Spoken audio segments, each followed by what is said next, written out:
Hello friends, मैं इसके Saini MIC group में एक बार और आपका स्वागत है।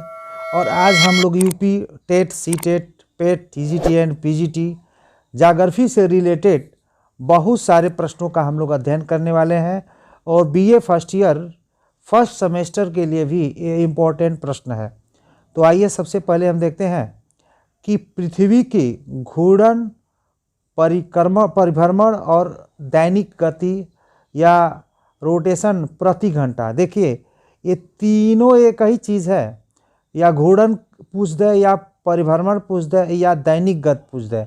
इंग्लिश में इसको रोटेशन बोलते हैं, प्रति घंटा है। तो ये है ऑप्शन ए है, 1670 किलोमीटर प्रति घंटे की रफ्तार से ये पृथ्वी अपने अक्ष पे घूमती है, जिसके वजह से दिन और रात होता है। नेक्स्ट आप प्रश्न नंबर दूसरा पे चलते हैं कि पृथ्वी अपने अक्ष पर कितने अंश झुकी हुई है। तो ऑप्शन ए सही है, 23.5 अंश झुकी हुई है। आप देखे होंगे ऐसे ही अक्षांश और देशांतर आपको दिखाया गया होगा। तो हल्का ये जो जीरो देशांतर है आपको तिरछा दिखाई देगा, ये लिए 23.5 अंश अक्ष पे पृथ्वी झुकी हुई है। नेक्स्ट देखते हैं, पृथ्वी की किस गति के कारण दिन और रात होता है। तो पहले ऑप्शन दिए में घूर्णन गति, परिभ्रमण गति, दैनिक गति, यानी उपर्युक्त सभी। यही हम फंस जाते हैं। ये सारे प्रश्न इतने इजी हैं कि अगर एक बार आपका नज़र इस पे नहीं गया है तो 100% इसमें आप गलतियां कर देंगे। इसी प्रश्न में आप गलतियां कर देंगे, यानी ये सब तीनों एक ही बातें हैं। तो इसलिए उपर्युक्त सभी क्या लगाएंगे हम इसमें, उपर्युक्त सभी लगाएंगे। यानी पृथ्वी की गति के कारण दिन रात, किस गति के कारण दिन और रात होता है। तो नेक्स्ट आप चलते हैं चौथे नंबर पे, पृथ्वी की परिक्रमण गति, जिसको वार्षिक गति भी कहते हैं, रोटेशनल भी कहते हैं। परिक्रमण गति और वार्षिक गति यह एक ही होती है। जैसे ये सूर्य होता है ना, तो ये सूर्य है मान लीजिए। अब सूर्य के ये चक्कर लगाती है पृथ्वी।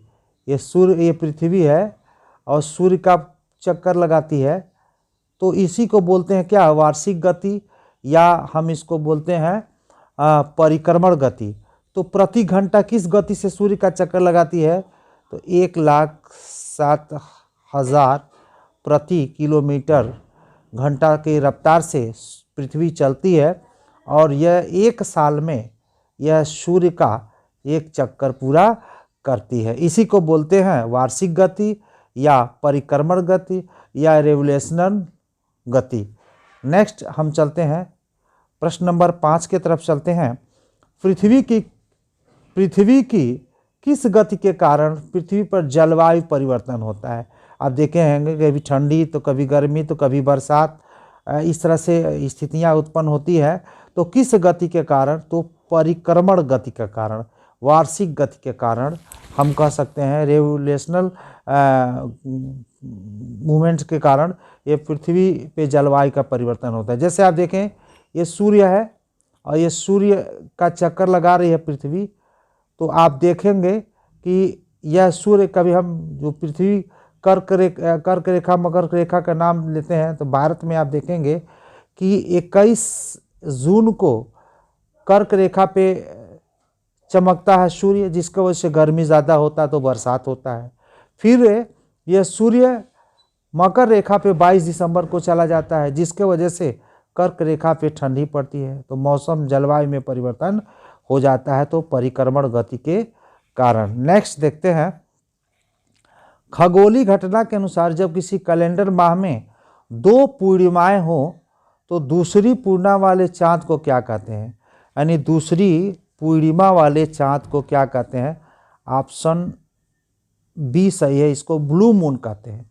यानी खगोलीय घटना के अनुसार किसी कैलेंडर माह में 2 पूर्णिमाएं हो तो दूसरी पूर्णिमा वाले चांद को क्या कहते हैं, इसी को कहते हैं ब्लू मून। नाम सुने हैं लेकिन आप कंफ्यूज हो जाएंगे, इसीलिए मैं सोच रहा था आपको ये बता दूं। खगोलीय घटना के अनुसार जब पृथ्वी सूर्य के अत्यंत पास, यानी 147.5 मिलियन किलोमीटर हो तो उसे क्या कहते हैं?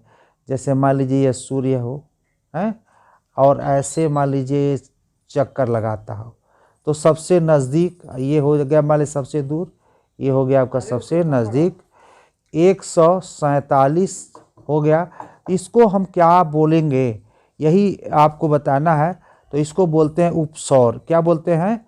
उपसौर बोलते हैं। इसका इंग्लिश भी हमने लिख दिया है, इसको उपसौर बोलते हैं। यानी जब पृथ्वी सूर्य के सबसे नज़दीक हो तो उसको उपसौर बोलते हैं, और जो सबसे अगर दूर हो तो उसे अपसौर बोलते हैं। नेक्स्ट अभी हम प्रश्न लेके आते हैं, उसका भी स्थिति है।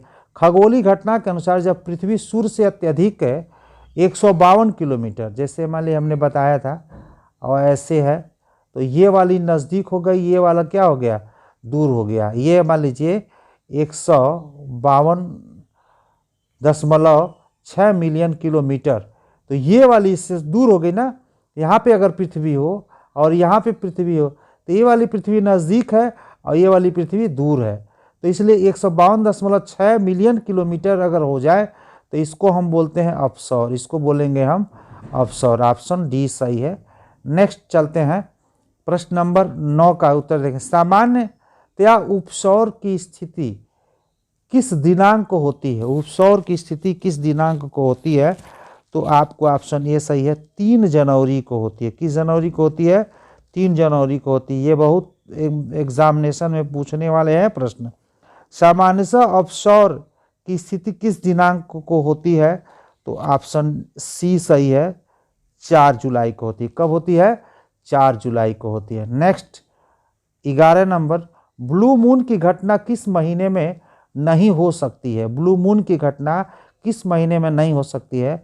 तो फरवरी। कम से कम इसके लिए 30 या 31 दिन की घटनाएं होनी चाहिए, क्योंकि फरवरी 28 और 29 की होती है, इसलिए ब्लू मून की घटना फरवरी मास में नहीं हो सकती है। प्रश्न नंबर 12 का देखते हैं। खगोलीय घटना के अनुसार क्रमशः 4 पूर्ण चंद्र ग्रहण संयोजन को क्या कहते हैं? यानी पूर्ण चंद्र ग्रहण अगर 4 बार लगातार लगता है तो उसको क्या कहेंगे? क्योंकि चंद्रमा पूरी तरह से रेड होता जाता है, रेड हो जाता है, इसको बोलेंगे ब्लड मून। क्या बोलेंगे? ब्लड मून बोलते हैं। सूर्य ग्रहण कब लगता है? प्रश्न नंबर 13 है, सूर्य ग्रहण कब लगता है? तो ऑप्शन ए सही है, सूर्य एवं पृथ्वी के बीच जब चंद्रमा, मान लीजिए ये सूर्य हो, ये सूर्य हो, मान लीजिए ये सूर्य हो, और पृथ्वी, ये मान लीजिए ये पृथ्वी हो, ये क्या है? पृथ्वी हो, और बीचवा में जब चंद्रमा आ जाए, चंद्रमा आ जाए, तो इसको बोलते हैं, क्या बोलते हैं? सूर्य ग्रहण। इसको बोले हैं सूर्य ग्रहण। सूर्य और पृथ्वी के बीच जब चंद्रमा आ जाता है तो उसको बोलते हैं सूर्य ग्रहण। तो ऑप्शन ए सही है आपका, ये सूर्य एवं पृथ्वी के बीच चंद्रमा आ जाए तो उसको बोलते हैं सूर्य ग्रहण। नेक्स्ट आप देखते हैं कि चंद्र ग्रहण कब लगता है? तो ऑप्शन बी सही है, सूर्य एवं चंद्रमा के बीच जब पृथ्वी आ जाए। ये सूर्य है और क्या है? सूर्य एवं चंद्रमा, ये चंद्रमा है, ये मान लीजिए सूर्य भगवान है और ये चंद्रमा है, और ये आ जाए पृथ्वी, ये क्या हो जाए? पृथ्वी, ये पृथ्वी है, तो इस क्या लगेगा? चंद्र ग्रहण लगेगा। क्या, कौन सा ग्रहण? चंद्र ग्रहण होता है। तो ऑप्शन बी सही है, चंद्र ग्रहण। चंद्र ग्रहण की स्थिति सूर्य एवं चंद्रमा के बीच पृथ्वी आ जाए तो। देखते हैं, पूर्ण सूर्य ग्रहण के समय सूर्य की परिधि पर कौन सी संरचना निर्मित होती है? डायमंड रिंग की, हीराक की? तो ये सही है आपका, ए और बी दोनों सही है, दोनों संरचनाएं परिघटित होती है। 16 का, निम्नलिखित तिथियों में किस तिथि को दोपहर की छाया सबसे छोटी होती है? दोपहर की छाया सबसे छोटी होती है किस तिथि को? तो ऑप्शन डी सही है, 21 जून को। कब? 21 जून को ये आपकी छाया सबसे छोटी होती है। नेक्स्ट देखते हैं, जयपुर अर्धचंद्र होता है,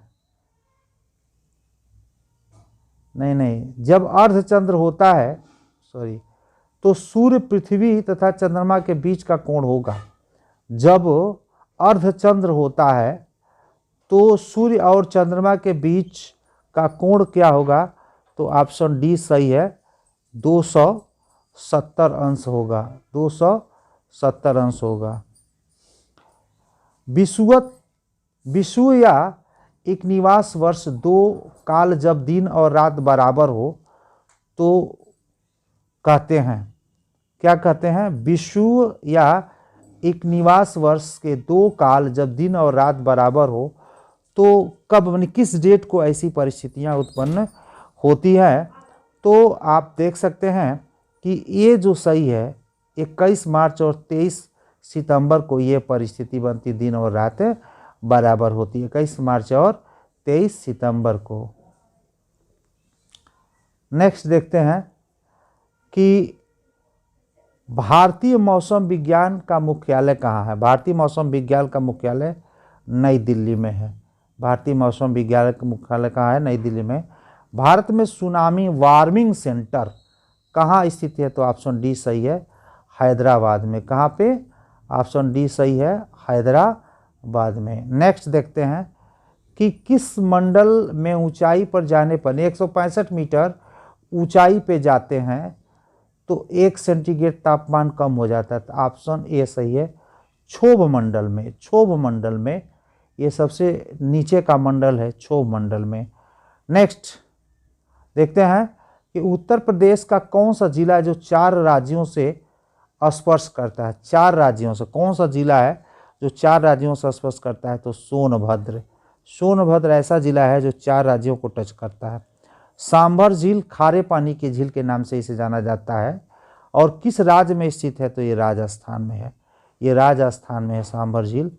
अब देखते हैं किस मरुस्थल को सफ़ेद मरुस्थल के भी नाम से जाना जाता है? तो कच्छ के रण, जो गुजरात में कच्छ का रण है, उसको हम सफ़ेद मरुस्थल के भी नाम से जानते हैं। प्रश्न नंबर 25 और लास्ट क्वेश्चन है, पृथ्वी का सबसे नज़दीक वायुमंडल क्या है? तो क्षोभ मंडल है। अगर मेरे चैनल को लाइक सब्सक्राइब न किए हो तो लाइक और सब्सक्राइब कर दें, जिससे मैं और आपके साथ मैं जुड़ा रहूं। और नेक्स्ट वीडियो बहुत जल्दी ही आने वाला है। तो आज के लिए इतना ही।